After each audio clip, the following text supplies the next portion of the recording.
143, and I am back with another contest entry for my boy Lunchbox Batman.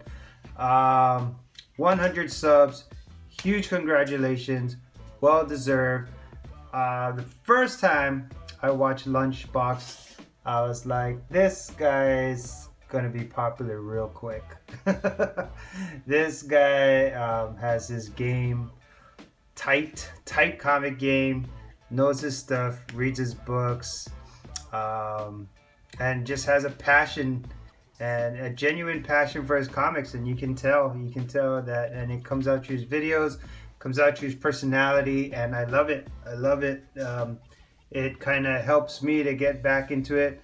Every once in a while, you know, you kind of just get slowed down, and people like Lunchbox Batman, they help me to kind of just rekindle that fire. So awesome stuff, bro. Keep it up. You're gonna be at 5,000 in no time. Let me see. So rules for the contest: 18 and over, check. Sub to you, check. Hopefully I'm one of your first subs. I want to say hopefully I am. All right, favorite character and why. All right, so here we go. So this is the Marx Brooks variant of Deadpool 25, and the reason I'm showing you that is because Deadpool is my favorite character. Why? Because it's a comic that I can just read and enjoy and just not really worry about. Plus, he's also a character that got me back into comics. Him along with Kamala Khan. You may have heard this story before, but I'll just revisit it real quick. Basically, I was out of comics. I went up to the comic shop and I asked him, what should I read? And he was all like, well, this new girl just came out, Miss Marvel, Kamala Khan, and Deadpool is really popular right now. And I think when I first started buying Deadpool, he was on his third series. So I started reading from the third one. I loved it so much. It was hysterical. It was funny. I couldn't believe what was going on. So I bought all the third series. Bought like half of this. I bought all of the second series, and I think I've finished about like half of the first series.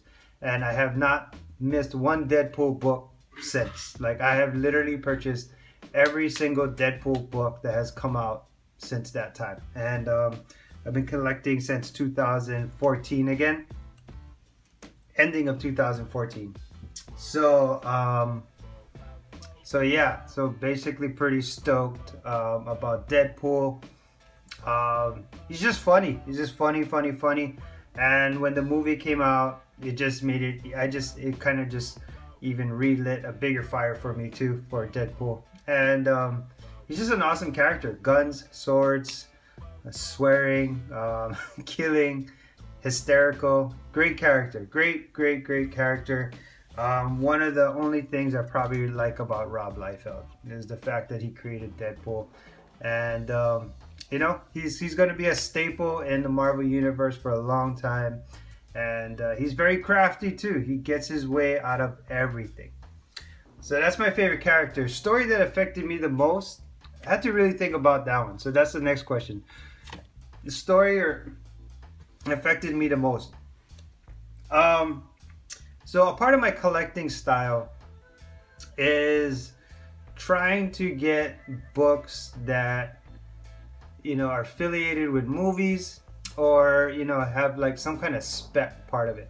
So I bought this Infinity Gauntlet a long time ago when I first heard that I guess Avengers were coming out with Infinity War, and that the story actually, even though it's called Infinity Wars, it had nothing to do with the Infinity War line. It actually had to do with the Infinity Gauntlet line. And so I bought the whole thing. I bought the whole Infinity Gauntlet. I'm not a trade paperback guy. I only like single comics. So I went out and I bought the whole series. And just out of curiosity, I was, wanted to kind of get ahead of the game for the movie.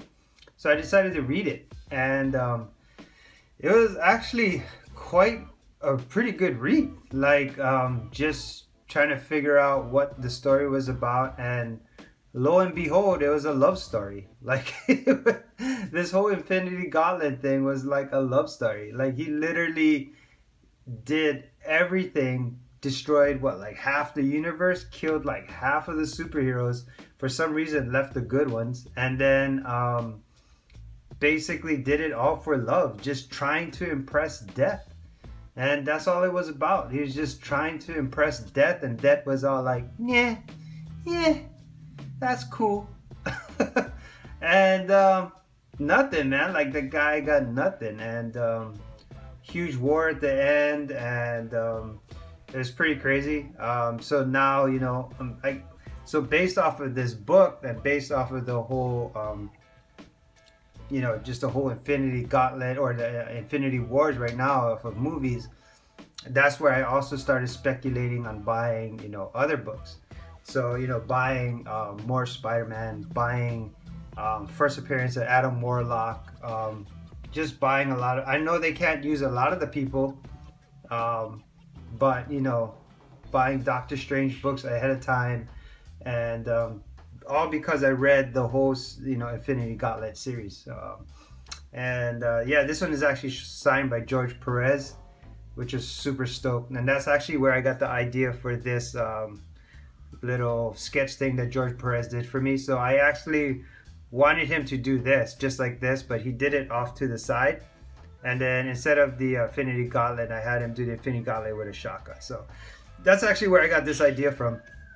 And George Perez did that for me, and so yeah, pretty hyped up on that one. And the strangest graphic that I'm reading, well, it has to be bar none, Sex Criminals. Sorry about the Mylar. Let's see if I can fix that a little bit. Does that help out? There you go. I don't know. That's the Mylar. Anyway, so Sex Criminals, really weird story. When I first picked it up, I didn't know what it's about.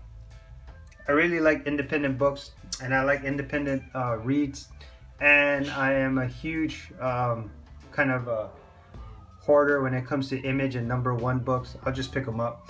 But if I read it and I really like the story, that's where I continue to read it. It's just a weird read. You know, these guys, I mean, long story short, they basically get an orgasm and then they get superpowers. For them, it's time stops. And, you know, at first they were doing good. You know, they were like robbing banks to save a library. And then all of a sudden they kind of meet up with other people that have the same ability when they orgasm. And they have these weird powers too. And then there's a good side and a bad side. Just like every single comic that's out, this has also been optioned for a movie or a TV series, and if anything, it'll more than likely have to be on Showtime or Cinemax at like 1 a.m. in the morning. So yeah, that's pretty much about it. Lunchbox Batman, congratulations, man. Totally well deserved. You're an awesome YouTuber. You're an awesome addition to the community. And just keep doing your thing, bro. You're gonna be super awesome.